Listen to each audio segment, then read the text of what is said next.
capacity to build. Eagle FM lets you talk. That's why I'm always telling people in Parliament, let me not take up my Katatura manners. Right. Because I grew up in Katatura. And I will not hesitate to tell you off if it is needed to do. Be part of the debate by setting the agenda. My response in terms of Rwanda at 6% is that we had been there before. We've had 6% growth before. It's not something that Namibia has not achieved in the past, and it's not something Namibia will not be able to achieve in the future.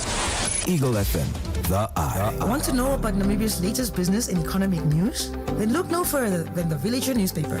The Villager is an e-paper that is published every Monday, Wednesday, and Friday for free, directly to your phone or computer. To become a subscriber, simply send a WhatsApp message with your number and email address to 081 200 4144. Be sure to save the phone number as a contact. The Villager, wherever you are.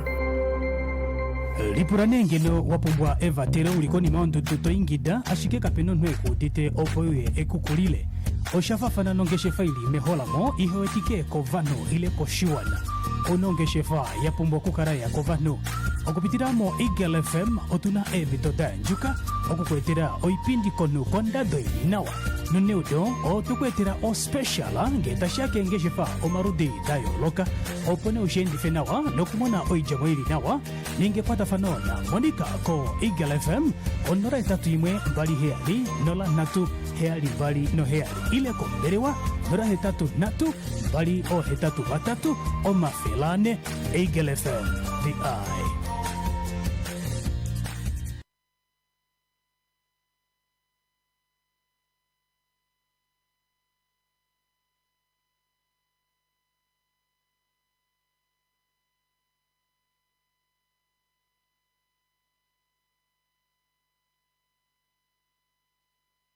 Lipuranengeno wapumbwa eva tere ulikoni maundu tutoingida ashike kapeno nweko.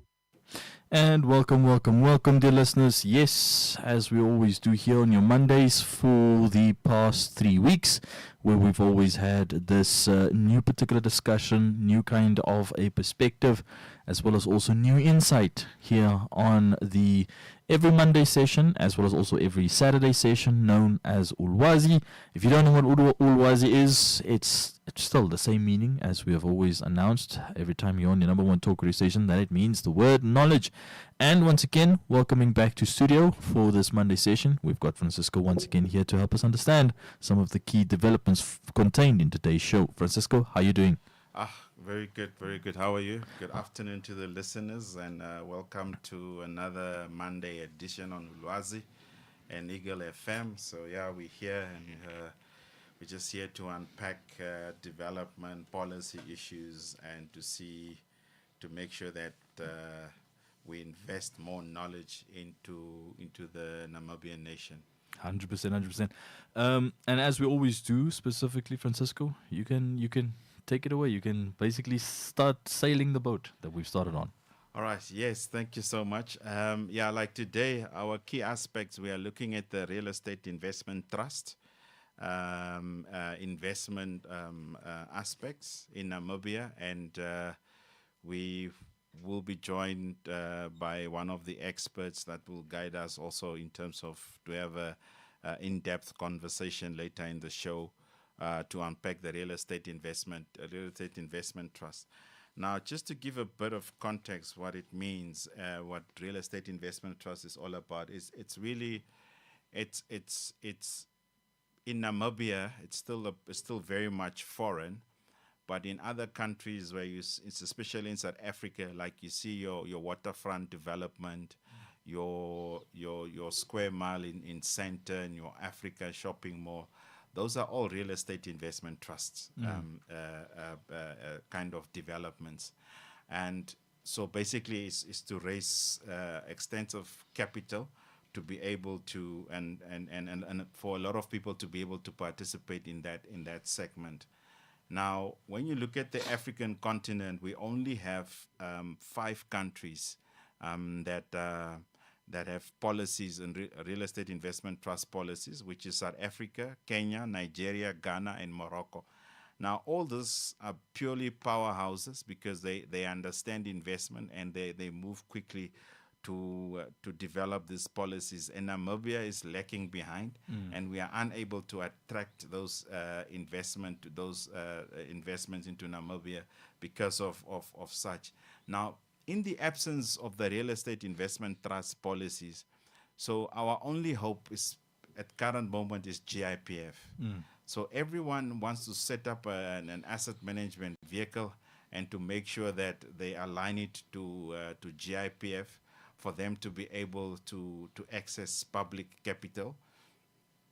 And that pool is becoming now very shallow because that's everyone's focus.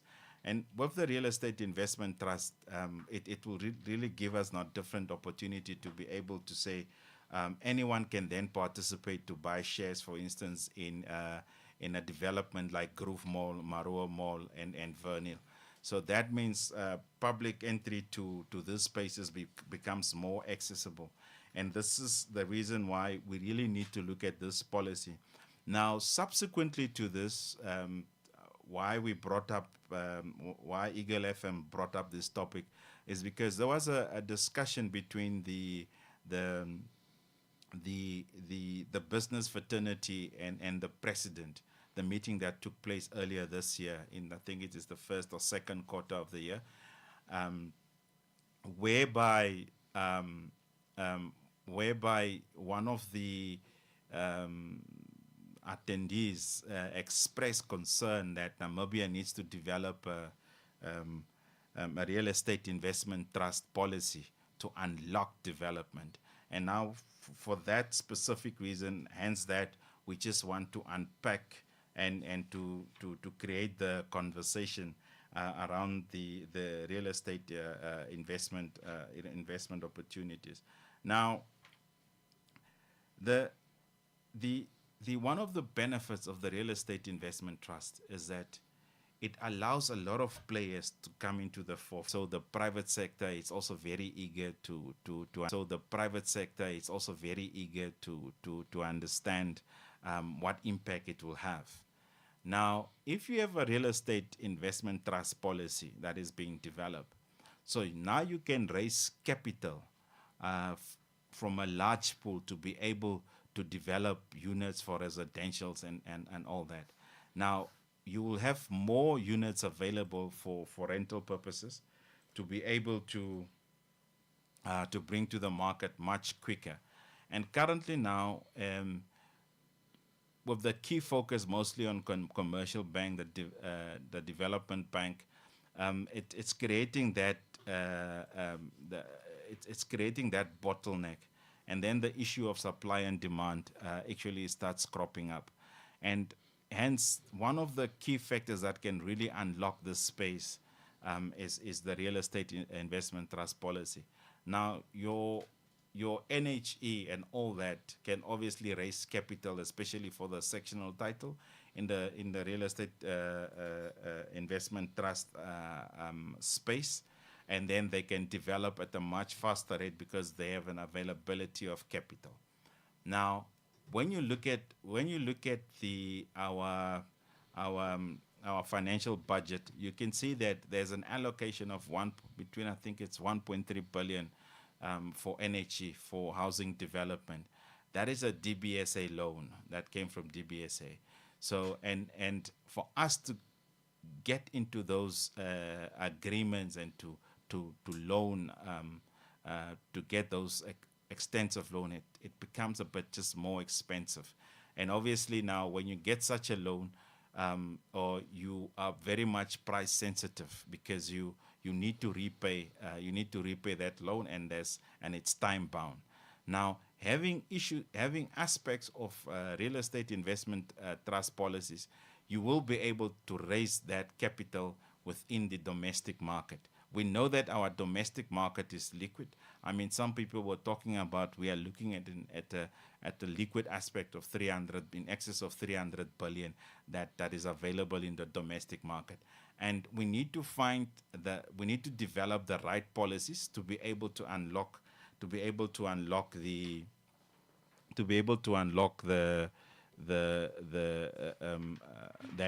that capital.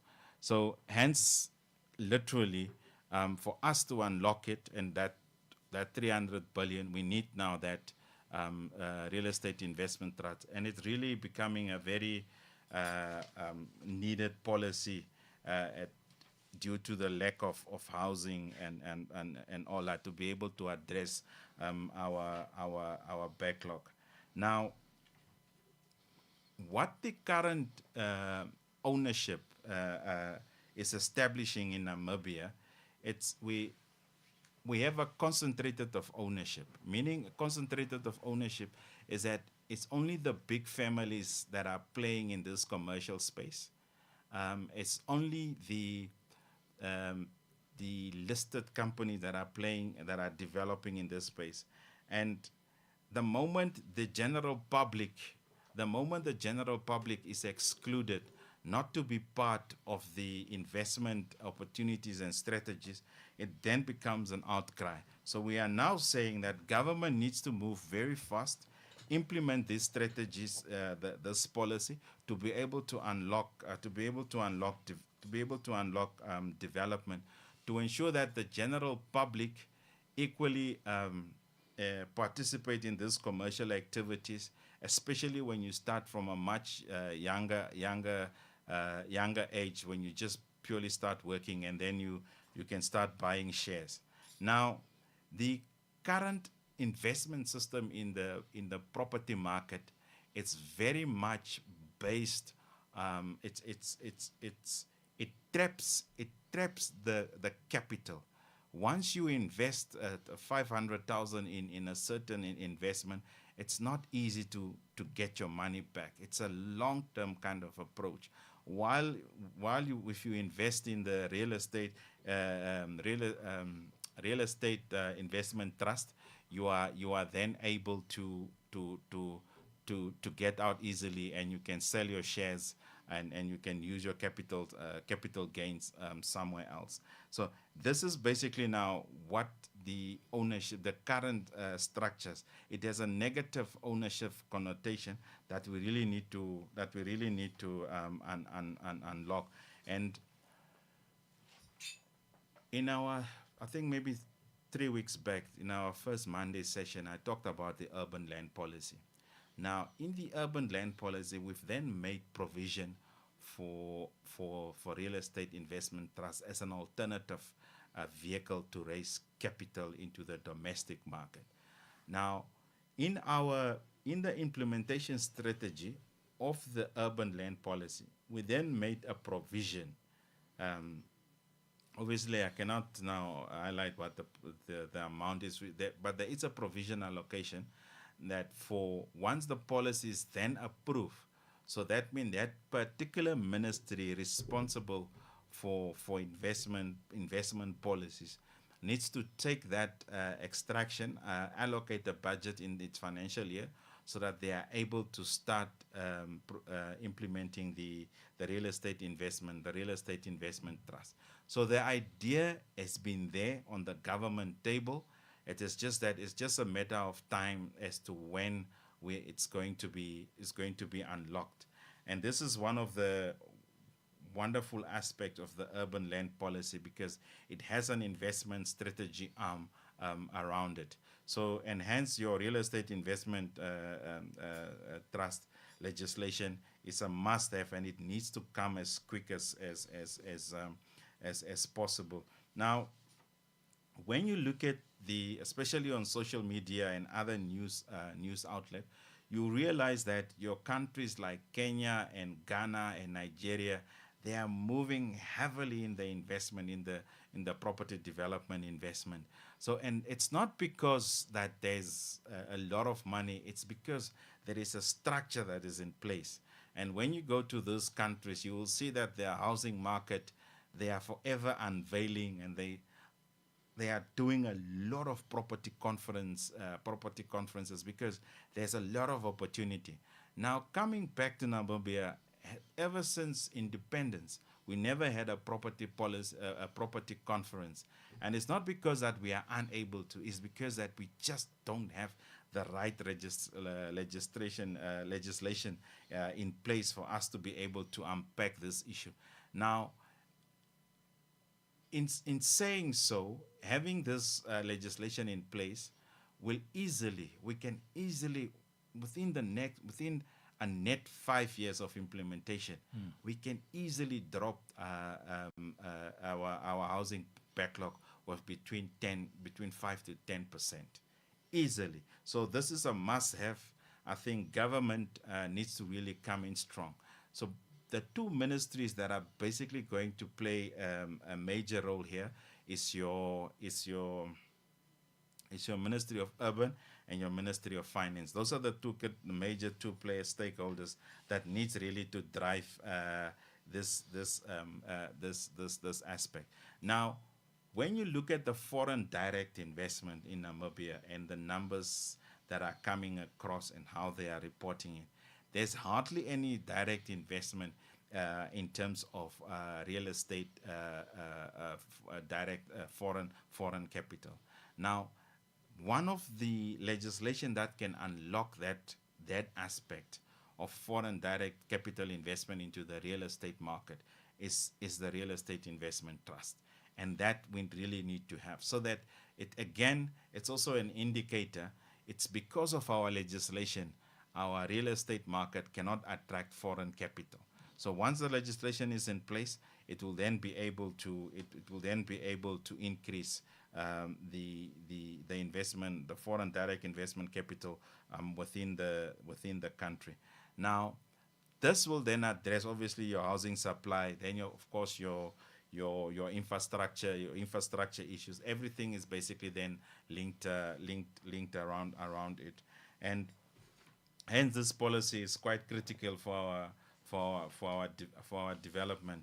Now, we have seen of late, especially in Botswana, they are also moving in that direction because they are unlocking, they are doing a massive groundbreaking of property developments, and it's because they are thinking in that direction. So it's very important that we need to find our feet and we need to move quickly so that the leadership can come to the front and to be able to unlock this this legislation. So as I'm saying is that it's very important. We need to understand these issues. We need to be able to unpack it to an extent that Namibia must be a player in the real estate investment, and to make sure that our investment platform is open to everyone. Now, again, trying to link this aspects to the urban land policy, in the urban land policy we highlighted the small scale rentals. Now, the small scale rentals it can be done on a big scale, but it can be done on singular on a single property. So which means that, for instance, like when you look at the land parcels in the city of Windhoek, we are looking at around about 65,000 land parcel, of which I would then say at least 50 to 55,000 then conform to single residential units.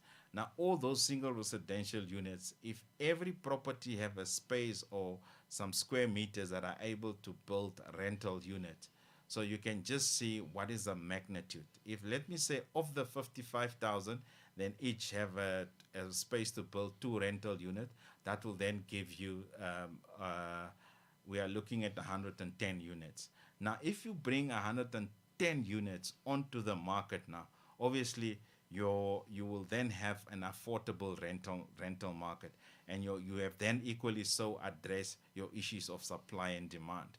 So that is the magnitude that this legislation is able to unlock.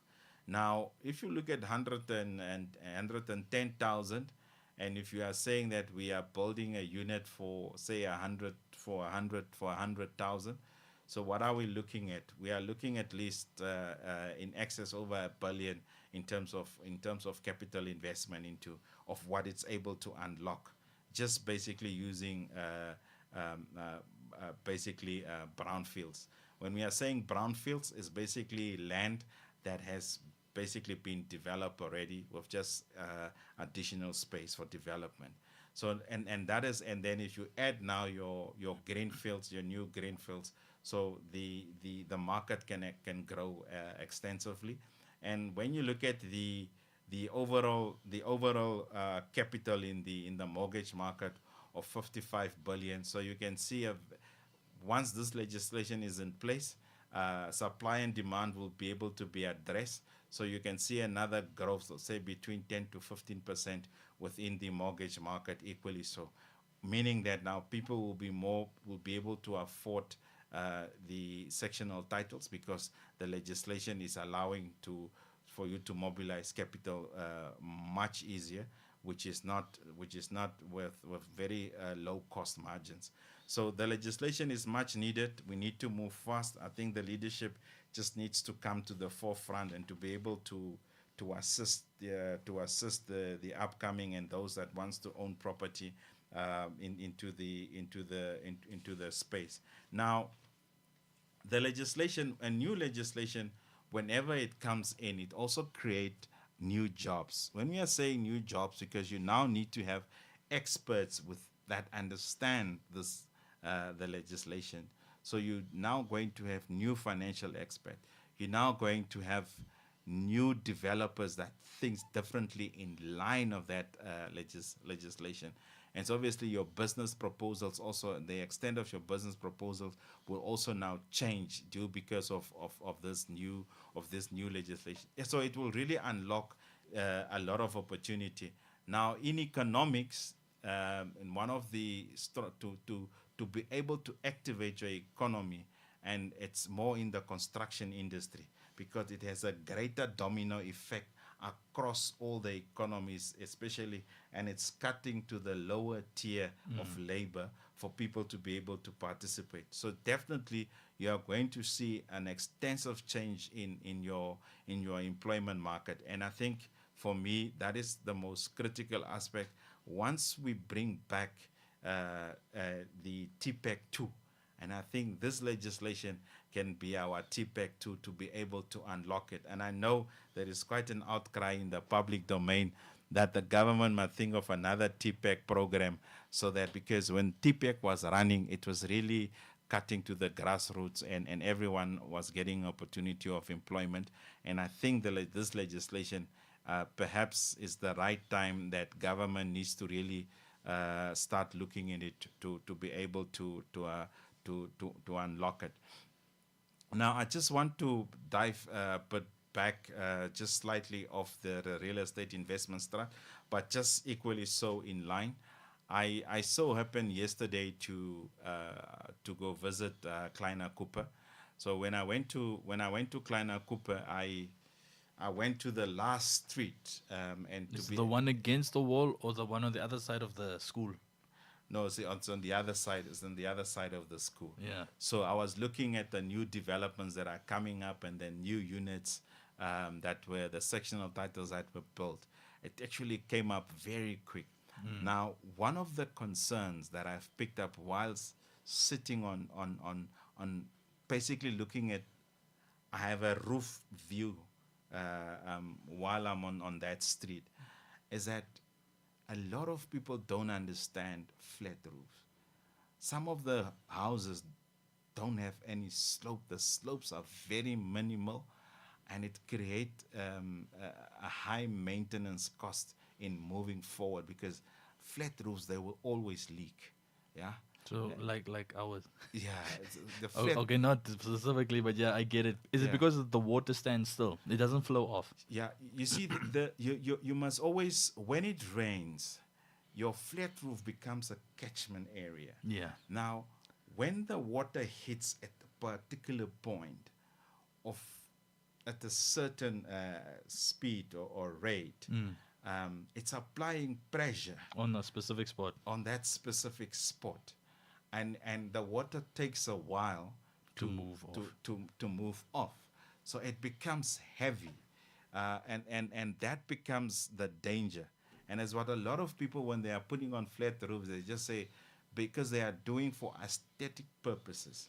Now, in architectural school, we say that it's cheating. You know, if you do a concept and you have parapet walls, So we call that it's a cheating. It's not a good design. That's cheating. Because it's basically like the sides of the walls, you're emulating the top. Yes. And it's just doof and basically putting on. Yes. Yeah. Now, what I've seen there in Kleiner Cooper is purely just to create that awareness.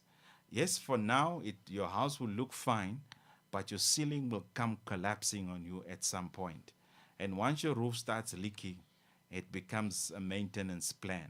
And an insurance plan. And an insurance plan. Yeah. So now, not plan, headache. Sorry. Yeah, an insurance. headache, Yes. yeah. So now, what really happens in this kind of scenarios is that people always tend to take shortcuts when you start doing when you start installing your roof, because you realize now you have already spent most of your money in building up the upper structure and all that, and when you come to the roof, you want to take shortcuts just to put in just quick purlins and then create a flow around it, so that as long as it has a minimal slow. But there is those windbreakers, your wind load, your rainwater load. Well, I'm not an engineer, but I do understand construction from an architectural perspective, and these are now the issues that we are really picking up when I was viewing this properties, and it's a major concern. Now, not to dwell too much off the topic, the other thing is that the first development in Kleiner Cooper, there was a consistency of quality in terms of size and aesthetics and all that. Now, what we're seeing now is people building houses. So if your neighbor is sitting at 4-5 million in terms of construction, 3-4 properties are sitting at 2 million of construction, it's creating a very so your investment value gets dented because of your neighbors. 3 of your neighbors are not designing, and if for whatever reason you want to go sell your property, and your first 3 neighbors in the lower segment sell their properties first before you will get a bad value out of it. Yeah. So because of the comparables. Now in Namibia, I know that we are not fixated on value issues, but I foresee it coming very soon. I know in South Africa is something very big. That if I have a $10-15 million house and you want to build a $1 million, it becomes not such a pleasant situation. So yeah, it is coming. Those are just an overview concerns that I wanted to highlight what I've seen in Kleiner Cooper. But I think it really needs to address. The other issue is the City of Windhoek structure plan also, that is going to create some serious occupancy issues in the near future. Well, it's good for city development, as majority of the properties will be cut up. But as I said, we will discuss it once we get to that stage when we are addressing the City of Windhoek market analysis. Now, coming back to the real estate investment trust, I just want us now for the remaining time to look at the benefits of how South Africa truly benefit from this legislation. They were able to build the biggest shopping mall. They were able to build the biggest tourist attraction centers in urban areas. They were able to build distribution warehouses in terms of storage facilities. And now, when you start doing warehouses, and if there is enough investment capital into warehouses, you are then be able to unlock your e-commerce platform. Now, in Namibia, we do not really have a very strong e-commerce, or perhaps not even existing at all. Is because we do not have warehouses, and we do not have enough enough capital to be able to build them. So our e-commerce will continue then to suffer. So and then South Africa, because of this legislation, they are able to attract big players like Amazon, because they are able to raise capital and build these warehouses for their distribution. So there is an extensive overall around the umbrella of the real estate investment trust and what other activities it's able to unlock. It's much bigger. Now your e-commerce, when we talk about e-commerce, it's the same principle that you are buying products from the warehouse. Yeah. Unlike that, your product, your T-shirt from the warehouse and your T-shirt from Groove Mall, it has two different prices. So what you then also creating, you are also creating an affordability market. Now, the guy who buys at Groove Mall or any shopping center is a convenient market. So basically, it's an instant. It's like, I need it now. I need to put it maybe to a... And it's someone that wants to drive to the mall, go and enjoy the mall's conveniences, like you said. Yes. And basically, they'll interact with the store there. Yes. Yeah. Now, and this is and that's such an industry we really don't have. Our warehouses is mostly only on the food sector, on the refrigeration, which is much needed because of the moving of the trucks that are moving. But as I said, there is greater benefits of spins on the real estate investment policy. So now, when you going back to South Africa, as I said, it's your e-commerce warehouses.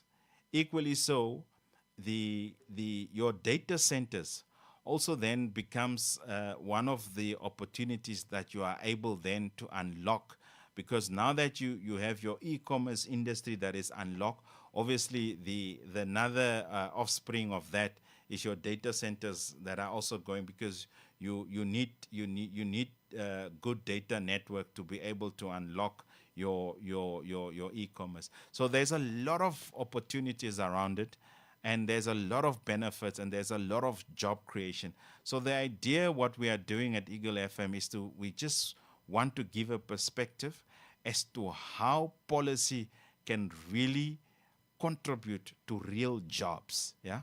So all we want is purely to say, how do we create real jobs?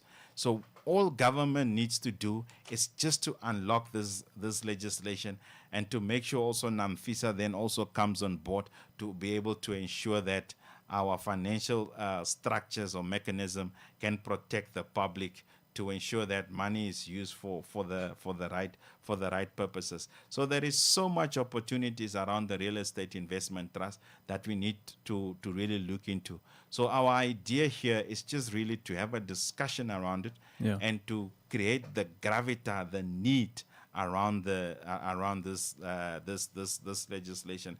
As I said, it doesn't mean that government has not done anything. The urban land policy has components of the real estate investment trust. So once that gets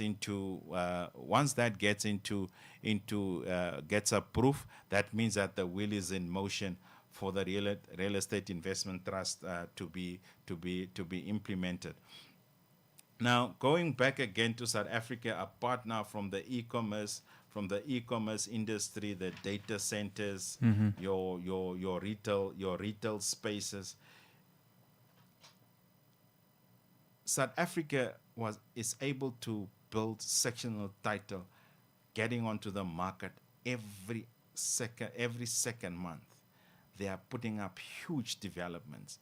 Now, most of the Namibians, I know we all go to Cape Town and to always for holidays and all that, but when you look at those apartments, all those apartments is because of the real estate investment trust. Yeah. And then we're saying Cape Town is developing on a very, very fast pace.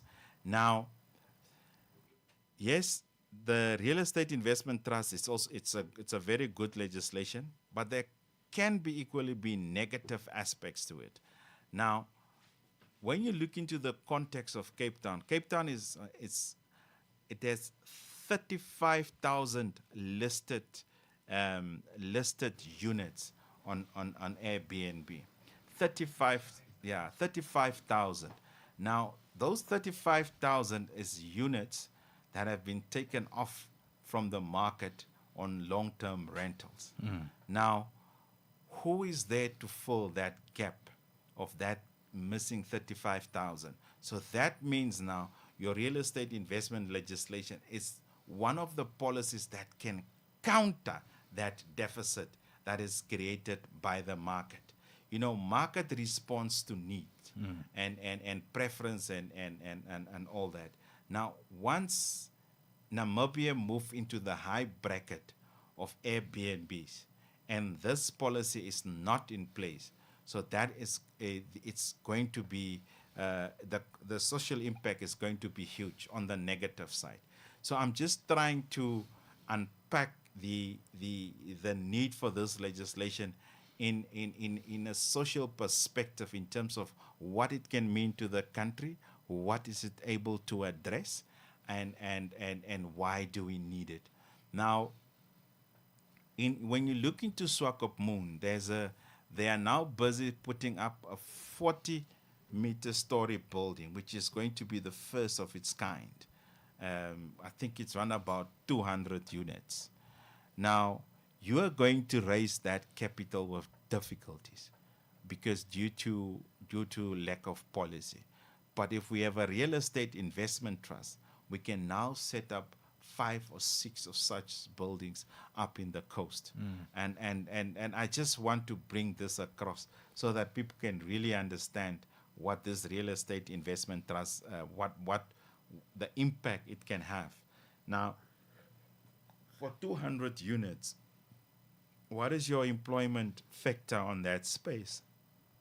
200 units, you can literally 20 to 30% of labor in the construction sector in Swakopmund. You are able to build that. But just to put it into perspective, 200 units, you could easily look into anything of 2 billion. So if you are looking now at 2 billion, you are looking at Oshakati transaction over a period of 10 years. So and that's just for one. Is it one? It's one. It's just for one. One apartment block. Yeah. So and it's because it's now having this legislation and having those apartment block 10 or 40 of them coming up across the country. Now just imagine what it can have on the domestic growth, capital growth in the real estate. And now cities such as Cape Town, they are benefiting from this legislation, and they are developing.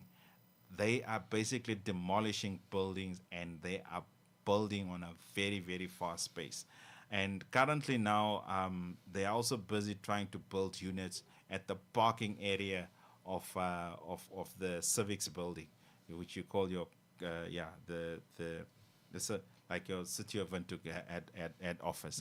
So, and it's because of this legislation. So it can unlock development, it can unlock capital, and obviously it has a social impact, a huge social impact in terms of job creation. And these are the thoughts and the discussions that we want to bring across into the Namibian domain to be able to unpack this then much needed policy. And that's why for every Monday we always try to make provisions for policies that can really activate the development market. So, and hence basically on this aspect, it is important that we really need to get going. We need to make sure that Namibia, before the end of the year, it's not just a conversation, but rather a vehicle in motion.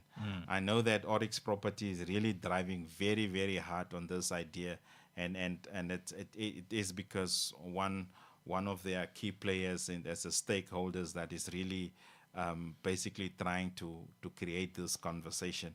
And this conversation should really go beyond just the radio or social media platforms, but it must be something that the leadership needs to unpack on an urgent basis.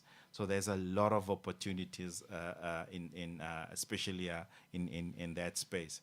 The other beneficiaries in terms of these developments, or the other sectoral beneficiary, is your student accommodation. Yeah. Your student accommodation also falls part of this category. Now, we all know that we have a serious backlog of student accommodation. When you look at the numbers, for instance, for UNAM, I think they have close to 20,000 students, and they can only accommodate 2,000 students. NAST is sitting at 16,000, or if not more. And again, we are looking at anything less, probably less than 1,000. And then the private sector that has started in small different lots. So we literally have a backlog of, say, around about close to 90% on student accommodation. Now that's just only for FITU. So Shakati and Ongwediva, the institutions that are now developing there, including Ondangwa, again, the massive rollout of the vocational training centers across the country. That's, again, it's a positive aspect, but government cannot take up all the developments.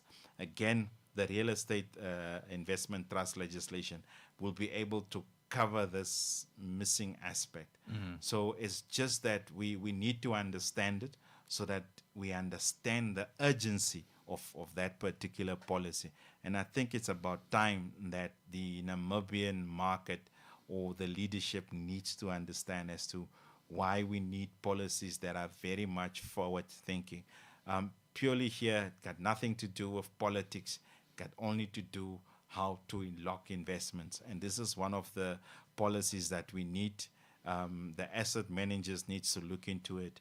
I think GIPF can also take a dive into this space to be able to see how they can assist government or private sector, so that this legislation just comes to the forefront, and so that it gets the attention it deserves. So it's a very important element that we need to look into. It's a very, very critical aspects of our development. Now, as I said earlier, when I gave the context of the real estate, there's only 5 countries on the African continent. It's only 5 countries, while all the Western countries are having this policy already in place.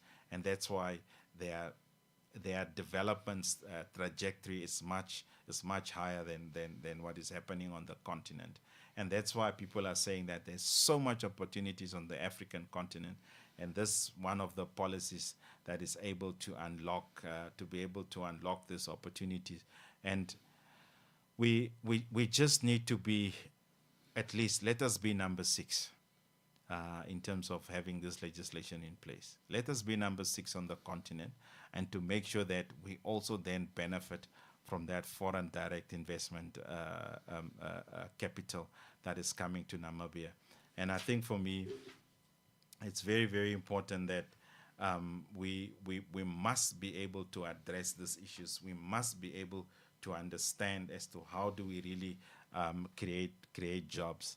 Now, the job creation aspect, yes, I hear people saying that the government needs to create jobs, but sometimes it's not about capital investment. It's about creating the conducive platform and opportunities for the private sector to be able to participate based on their capital interest and investment. So I believe that we have touched quite extensively as to why the need for this, what are the benefits, what are the negative aspects. But the longer we ignore it, the more negative impact it will have on the social development of the country, and especially the youth that so much looking for spaces to rent, and they are unable to get rental units. So it's becoming quite a very dire situation for us in terms of always having these discussions and with the hope that the leadership is giving us an ear. But as I said to you earlier on the show, yeah, we need a policy conference. We really need where we bring a lot of people together, and so that everyone can address a policy need in every different sector.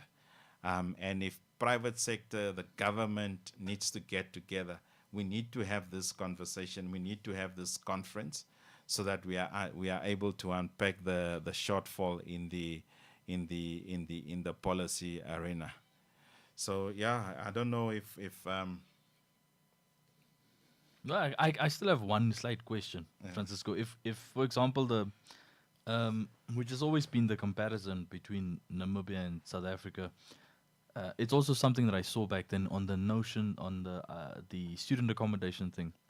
I realized when you mention it now about the REIT, the the real estate investment trust vehicle. I was in Cape Town in 2011 at that stage for a 3-month course, and then I spoke to the one guy who had been living the longest in this one of these student accommodation facility. It's actually a company that just renovates old buildings, changes them into student accommodation, and for as low as 1,000, 1,200, or even 2,000 Namibian dollars, if it's a room that can take 2 people staying in it, there's student accommodation, but it's like a multi-story former residential or former office building. And then I asked the one guy that had been there with the same company providing the services, and I asked him, why is our building different from your building? Because we were right next to each other. And then he highlighted, well, it's because, Dwight, the building that you're staying in used to be a building full of small businesses, like MSMEs. On one floor, it was a mixture of small businesses and residential units. And it was just, it had a completely different face to it, the building. And then the building was bought over in the previous year. That was now 2010 during the World Cup. And then literally they renovated within like 2 or 3 months, changed it completely. And it was now ready for the new student season or the school season in Cape Town. And I was so impressed. And when I looked up this company, they made their name in Pretoria, Johannesburg, Braamfontein, where the university is also. And I sat there thinking to myself, why could Namibia do this during the particular time, even in the same period? And I know there's one building here in the center of town. I think you might have also seen that building being converted. Yes. But it looks so detached from its main aim, because now people just see a bunch of young people living in the center of town, but these are young people going to NUST or to UNAM or to IUM and so on.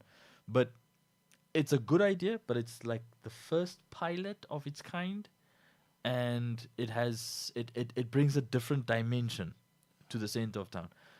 Do we need more of that specifically? Because there are more of these buildings that you can see in the middle of town specifically.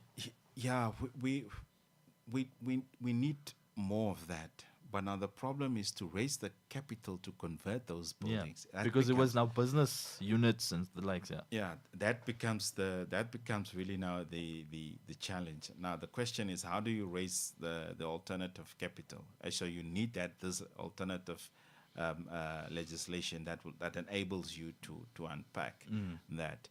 Now, there was a time that there was a conversation for Namibia to host the Africa Cup or some sort. 2023, 2024. Yeah. Now, one of the biggest questions around that time was, do we have enough beds to the hospitality industry. Is the hospitality industry able to accommodate? And then the answer was no. So now the moment you made such a bet to host such a big event, so how do you activate? So if your policy doesn't allow you to attract, because the moment you are going to host such an event and people can see that there's a hype and there's going to be a demand, so they are able to invest. Now the question is, how will they invest in such a space. Now, your real estate investment trust is one such vehicle that is able to unlock, that is able to raise capital quicker, to be able to get to the real market and build, and to be able to accommodate any such event. So this is type of the benefits of what legislation can do, and why we can't have certain events, because we are unable to raise capital at a fast pace to be able to build this unit. Now, it's the same thing that why the buildings in the center remains stagnant. So now, those owners who are owning these buildings in the CBD, so they are forever at the city of Windhoek trying to negotiate their rates and taxes to go a bit lower for them to be able to sustain their building, because there is no interest. So, and obviously, by the time someone builds and you get interest in such a property, it's you are drained based on the rate and taxes. And obviously now you need to maintain, you need to pay security, otherwise it's gonna become an eyesore and all that. And you need to maintain it as well, because the thing can't become what they call it, rundown even. Yes. Yeah. So and you see now, especially now in Joburg, where people were taking buildings, it's because at the time those policies were not there, and people are unable to raise that capital. So it's like, I just rather leave it, and obviously someone takes ownership of it, and that's basically now how Joburg got run down.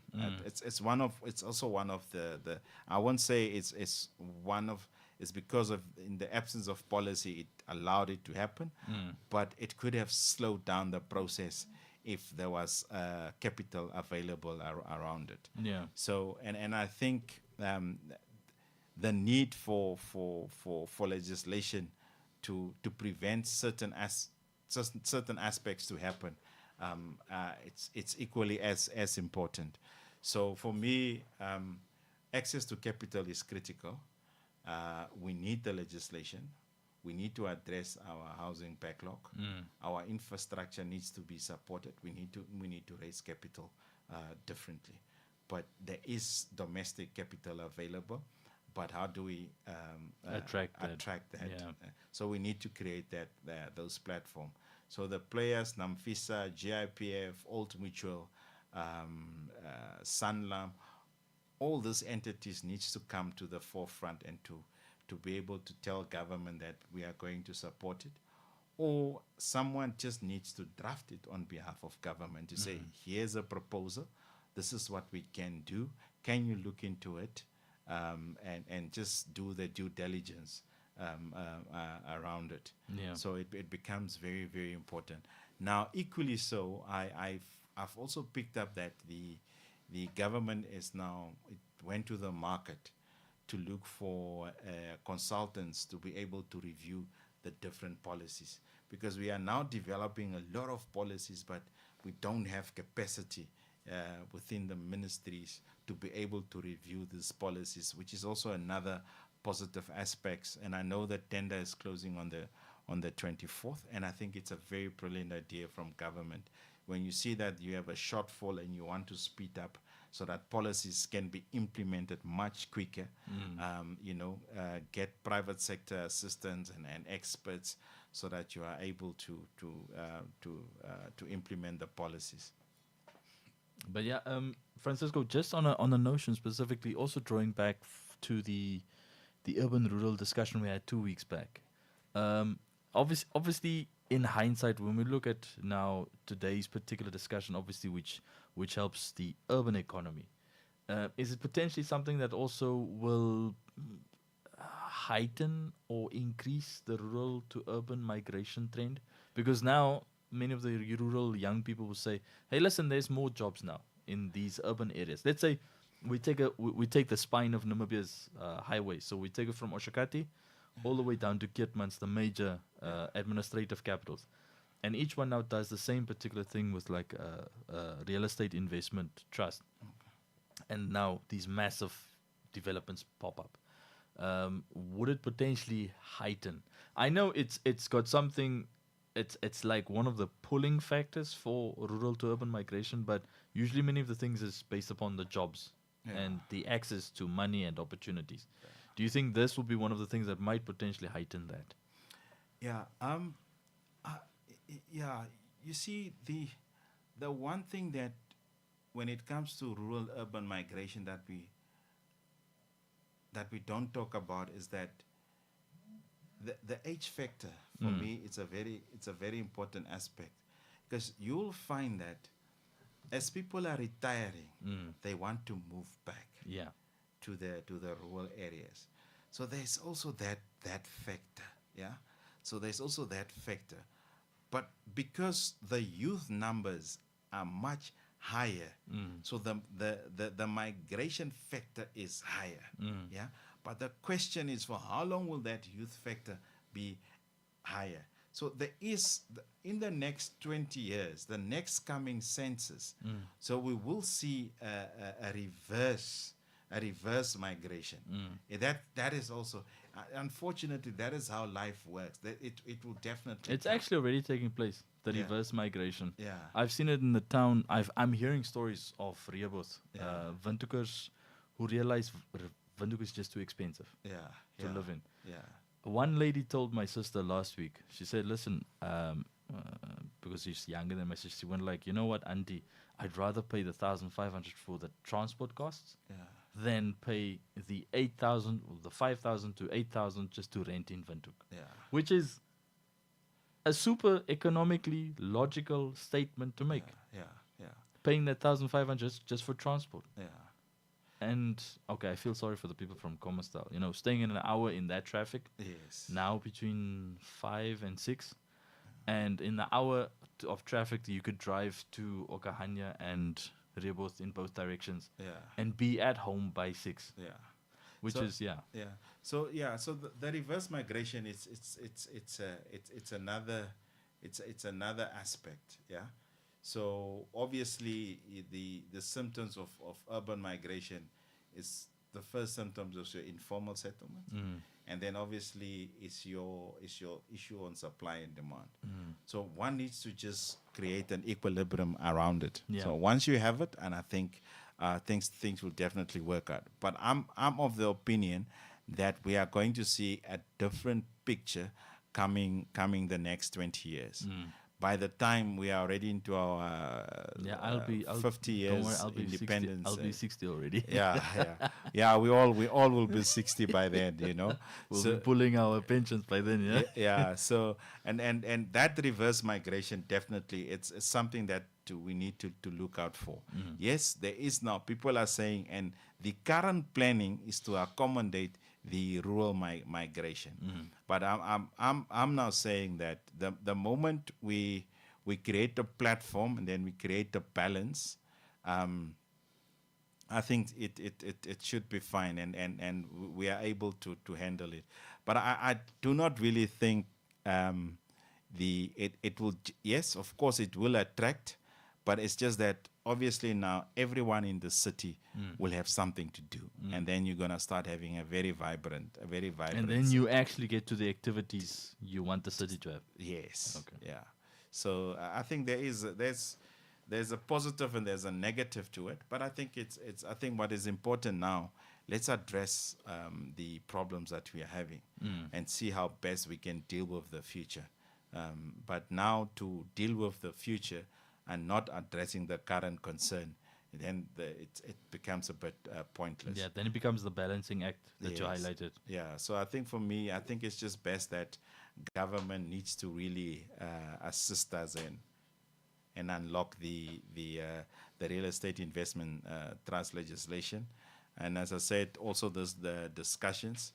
I think it's important also, some of the thoughts that has been highlighted is from Tuafeni Shatona, who have drafted an article regarding real estate investment trust. And obviously, because of his article, I was then said, we need to have this discussion, and so that we can broaden the views and an opinion to all different corners of Namibia. Yep, yeah. And just before we actually close off for today's session, Francisco, if there's still anything you wanted to add before we say our goodbyes? Yeah, yes. Just maybe for preparation for Saturday, we really want to tick off another powerhouse, which is on Diva. So please come tune in to us. Apologies for the previous Saturday, but this Saturday, definitely going to unpack on Diva and to be able to do a proper comparison as to where Ongwe Oshakati, Ongwe Diva, and Ondangwa, so that we can close the case. Are there arguments of where the one starts and where the one ends? The idea, there's always, will you include Onipa, please, Francisco? Yeah, Onipa. Because I've got a running joke that Onipa, they want to be separate from Ondangwa, but it's more like they don't know if they are or not. Yeah.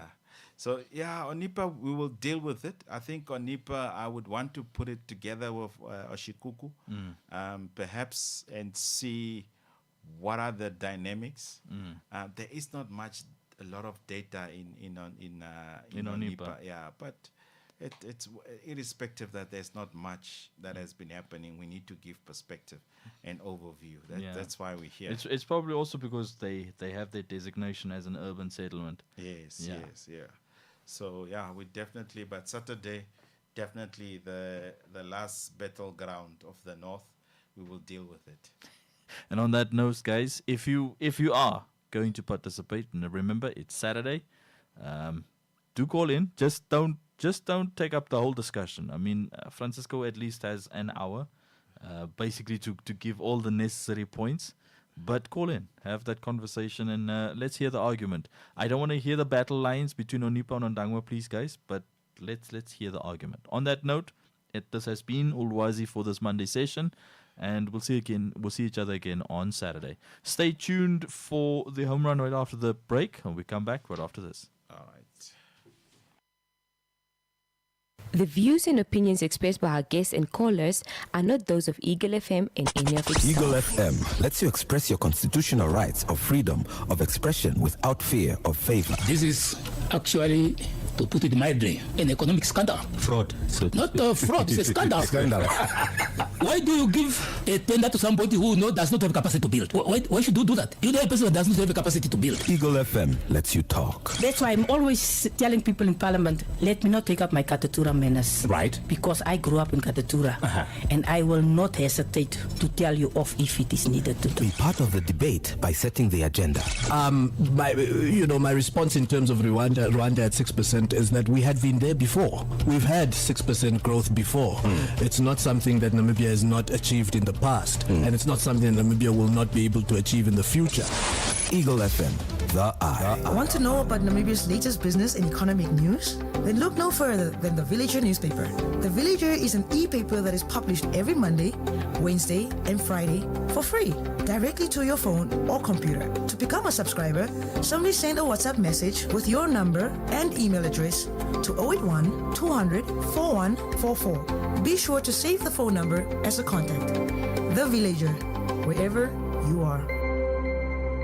lipuranengelo wapumbwa eva tere ulikoni maondudu toingida ashike kapeno nweku dite opoye ekukulile oshafafana nongeshe faili meholamo ihoetike kovano ile koshiwana onongeshe fa yapumbwa kukaraya kovano okupitiramo Eagle FM otuna evitoda njuka okukwetera oipindi konu kondado inawa nuneudo otukwetera o special ngetashake ngeshefa omarudi dayo loka opone ushendi fenawa nokumona oijamo ili nawa ningekwata fanona monika ko Eagle FM onora etatu imwe mbali heali nola natu heali mbali no heali ile komberewa nora hetatu natu mbali o hetatu batatu o mafelane Eagle FM the eye. My friend, why do you seem so worried? Ace, I'm planning an event for next weekend, and I don't know how to best get people to hear about it. Saima, don't worry about those small things. Contact Eagle FM today. Eagle FM has a dedicated team that can travel anywhere countrywide to broadcast live at any event, such as a promotion, organizational launch, anniversary, wedding, funeral, political or traditional and church events, and basically any event that you wish to broadcast on a national level. Call them now and talk to Monica at 081 270 3727 or the office number 083 2888 400. Eagle FM, the eye.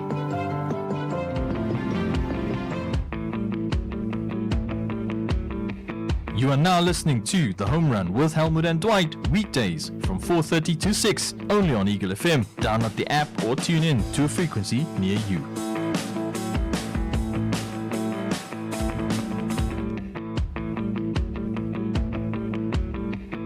Tune in to The Home Run with Helmut and Dwight on your number one talk radio station, Eagle FM, and be part of an in-depth discussion on events you didn't know you needed to hear until you do. From Namibia, Africa, and around the world. Tune in from Monday to Friday from 4:30 to 6 p.m.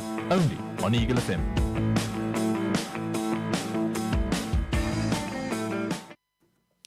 What is the best time to talk about unemployment and the link between unemployment and crime, if I can put it that way, which to a large extent then threatens, societal, national, global peace and security? What is the best time to talk about that than now, where pretty much almost every country is complaining about illegal immigration, and one thing that both illegal immigration, one thing that basically central to the discussion of illegal immigration is that it's all in search of opportunity. Now, the host country citizens all often point out that their opportunities are being taken away by people that are from other countries. And these people that are from other countries are in these countries in search of opportunity. So there's a scramble for opportunities, and this is just not helping in terms of not just the discussion of immigration, but also basically opportunity or resource distribution.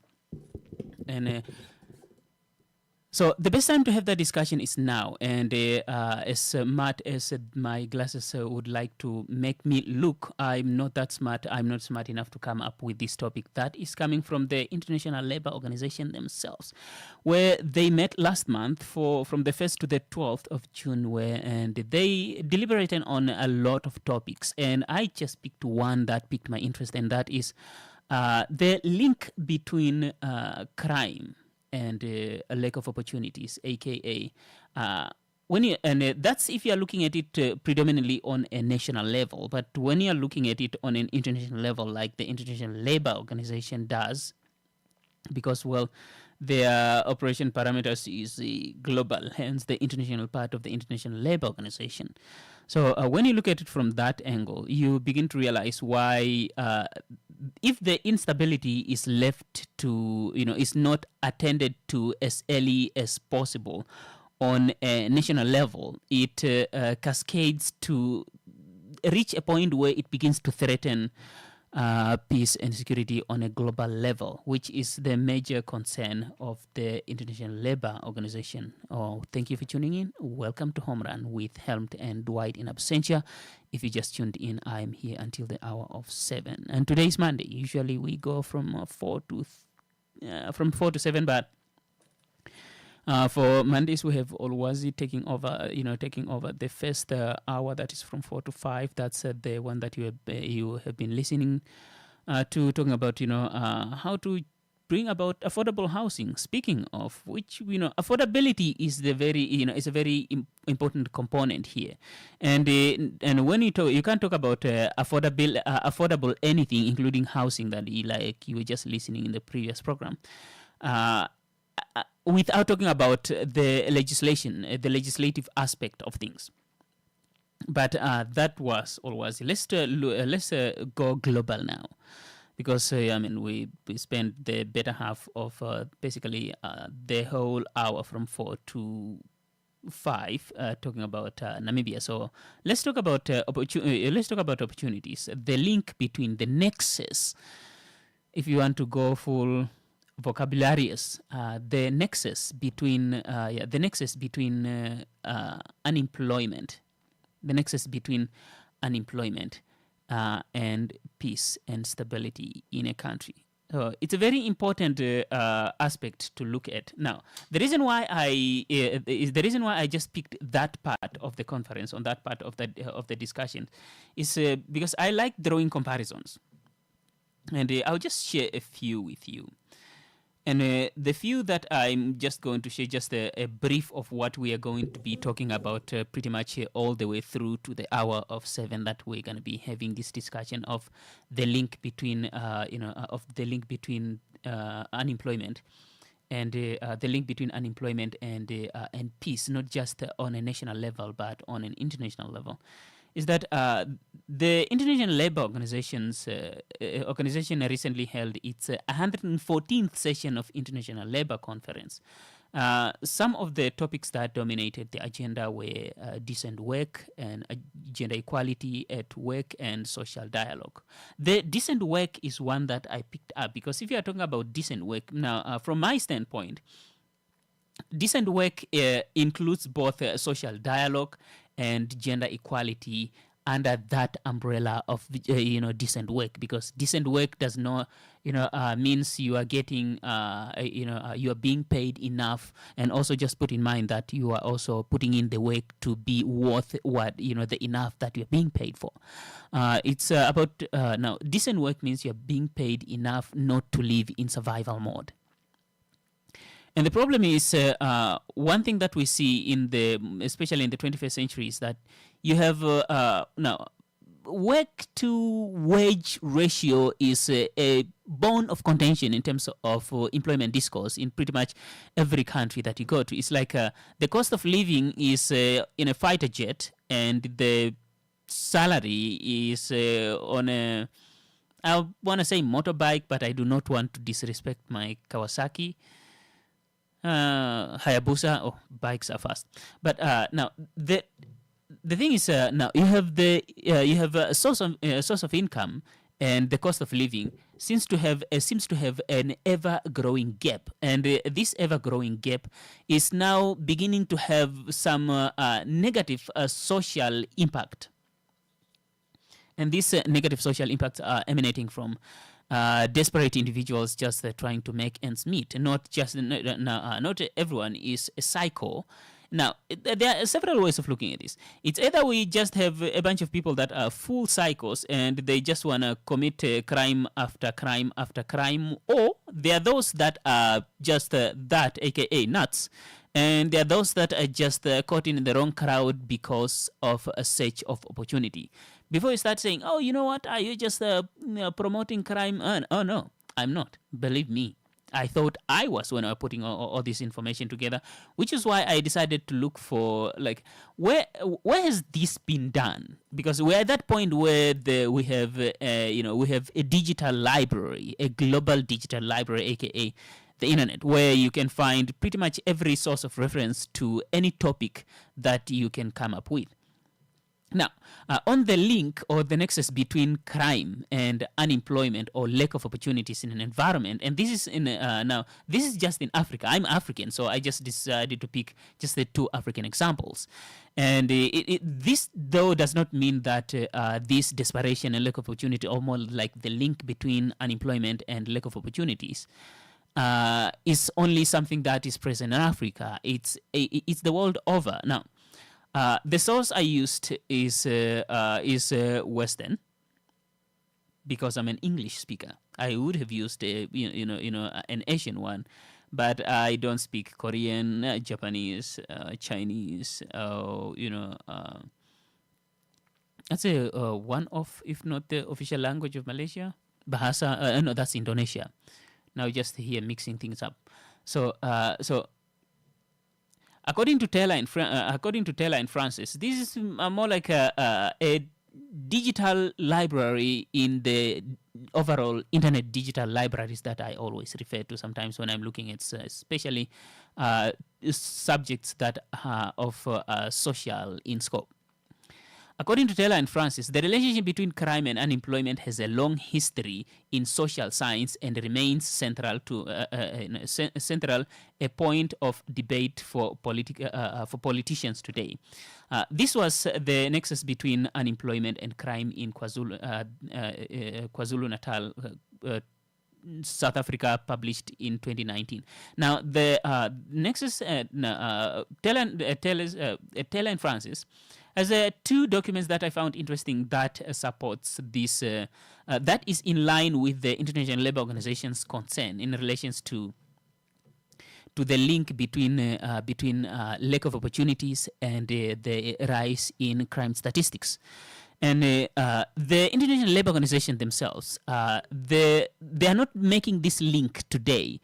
The foundation they built the initiative to, this discussion of the link between unemployment and crime statistics that they started bringing up from back in 2017, and they have been cooking the whole thing up all through to 2025. They've been putting all this report together, and then 2026, when they met for the 114th conference, International Labour Conference, they decided to basically share their findings. Now, but just looking at it from an African perspective, from an African standpoint, because I got the report. I'm trying to look for for parts that talks either to Namibia as an individual country, or Africa as a whole, or just any African country, and their reports are just.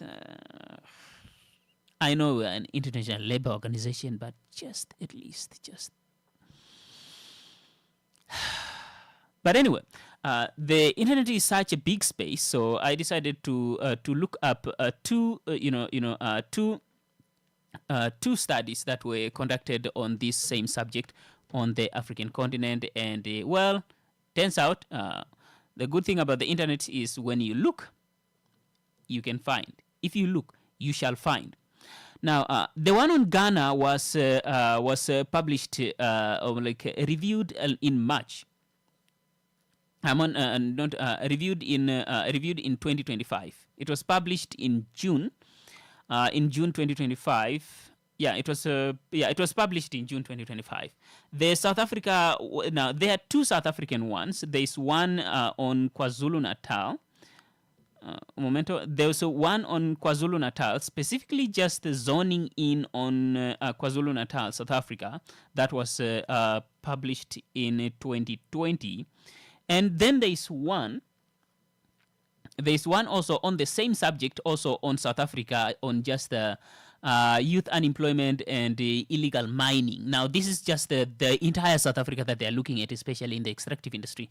And this also has a lot of immigration aspect to it, because a lot of illegal mining, miners that were arrested during, was that last year or the year after last, that where the South African military actually had to come in and the South African military had to come in and for a crackdown on illegal mining, and a lot of people that were arrested were coming from either Lesotho or Mozambique. Basically, a lot of them were non-South African. Of course, there are a lot of South Africans that made up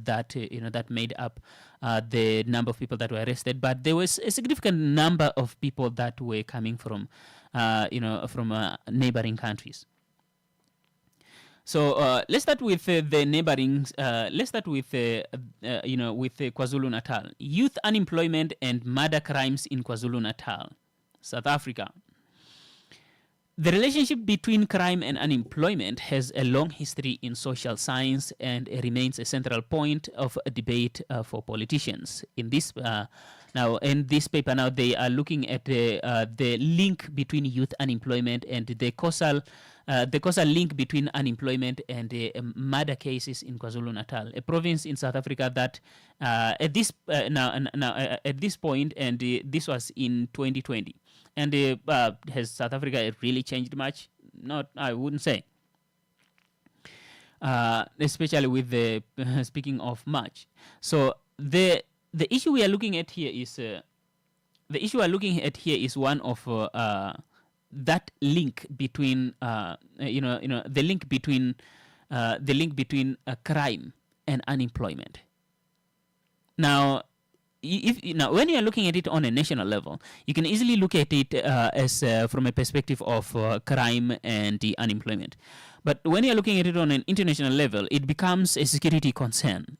If you have this the ever rising crime that are unemployment related happening in countries all around the world. And what that seems to do is it ferments a global security concern, which becomes a United Nations problem, and that also becomes a UN Security Council problem. So it's easy to dismiss as a very small thing that's just taking place in Namibia or South Africa or Ghana, but it's actually not. When it's happening, what's happening in Namibia, a lot of both the good and bad things that's happening in Namibia will be found in a lot of other countries. Now, when for the good things, it's not really, they are not really, those ones are not much of a threat.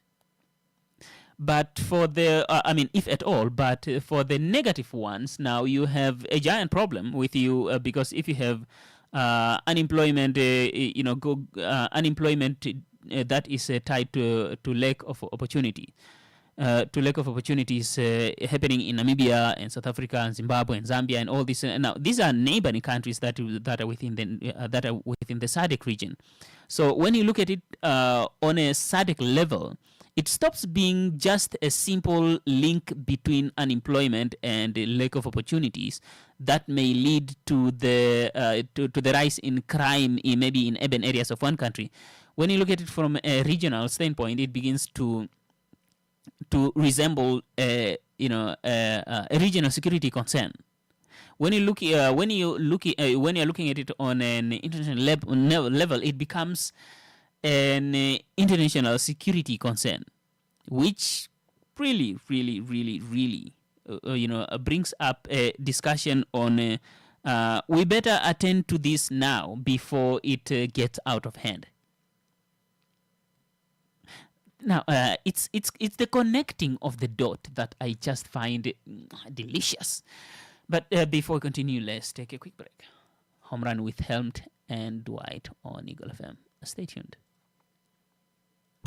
Eagle FM lets you express your constitutional rights of freedom of expression without fear of favor. This is actually, to put it mildly, an economic scandal. Fraud. Not fraud, it's a scandal.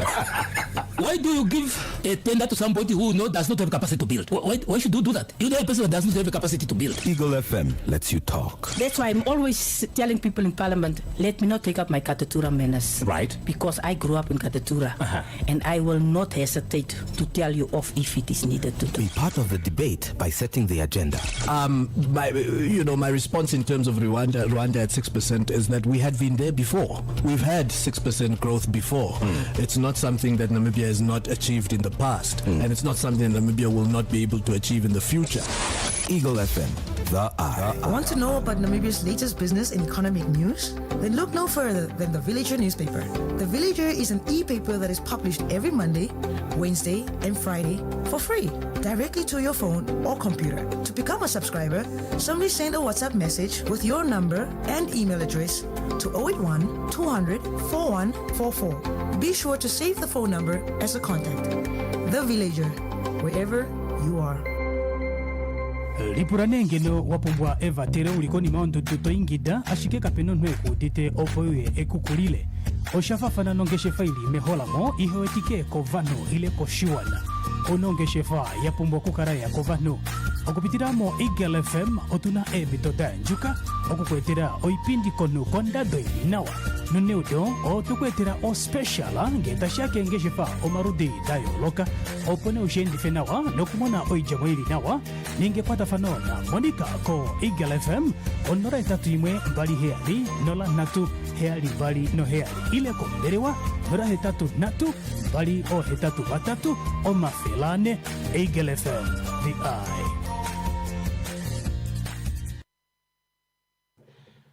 Welcome back, and we continue where we left off. So let me just run you through KwaZulu-Natal, South Africa, and then we come back to the International Labour Organization and some of the points they made in relations to the ever-rising lack of opportunity, to the ever-rising crime statistics that are linked to a lack of opportunities. And you can find this information on the International Labour Organization website. They talked about a lot of things, including gender equality and digital platforms, and how to how to extend the right of workers, or more like the employer-employee protection, because these events are not just attended by by employees, but they're attended by employee representatives, employer representatives, and government officials who I mean, let's face it, they're also employees. So let's start with KwaZulu-Natal.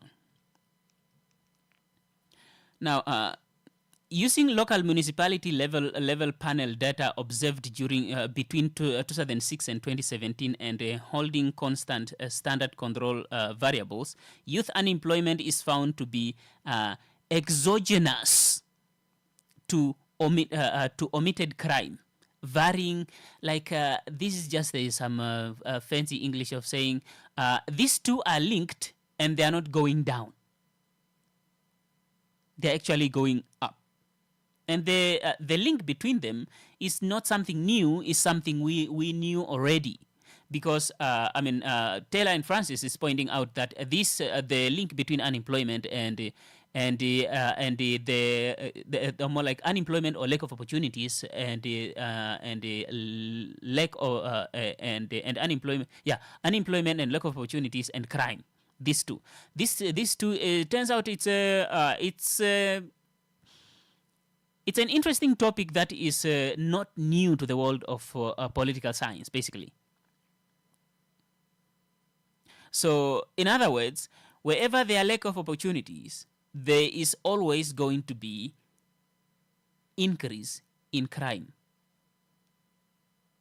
Which makes a lot of sense because, well, the lack of opportunities tends to generate desperations. And that desperation and desperate people are going to do things that they wouldn't otherwise do if they had access to opportunity. So when you find yourself in public office, just be careful of how you steal stuff. Because you're going to steal a bunch of stuff that you will use to decorate your fancy house. And guess what? Don't complain when that house gets broken into. Basically, that's what Taylor and Francis and International Labour Organization are saying. When you steal public resources to buy a vrupa, don't be surprised when you find out that you get in a shopping mall, and when you get out, your vrupa is missing wheels. Because the more public resources you steal, the lack resources is available to create opportunities for everyone. And what that leads to is desperation. That leads to contributes. It's not the sole contributor to crime. Some people are just crazy and they just want to break and steal stuff. But it can be ruled out that a lot of people find themselves in lifestyles that are associated to crime, or those that are shunned upon by society for some moral reasons or legal reasons. So there's a lot of correlation. There is that correlation. So it's high time we start looking at that instead of shying away from that conversation. So what did they find here? This, according to Taylor and Francis, they confirmed that the control function approach report results that are similar to the classical Passion estimator. While the negative, this is for the control and experiment. It's I started getting those terms in in physical science, and those of you that did biology. You have control experiments. These are terms that I used to take. For example, they have an experimental drug.